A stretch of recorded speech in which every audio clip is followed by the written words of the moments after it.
আমরা ছাদের ভীমটা দেখব RB03 ইনার।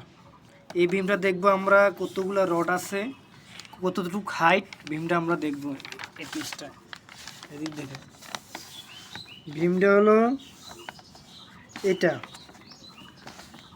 RB3 10/17 হলো তলা এবং 17 হলো হাইট। আর এখানে রড কতগুলো দিচ্ছে আমরা দেখি।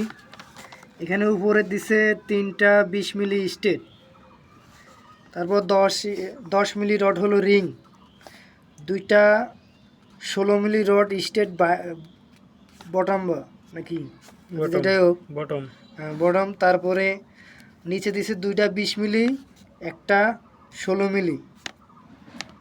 বিমের হাইট হলো 10/17। এইভাবে আমরা ছাদগুলা করব দেখে শুনে।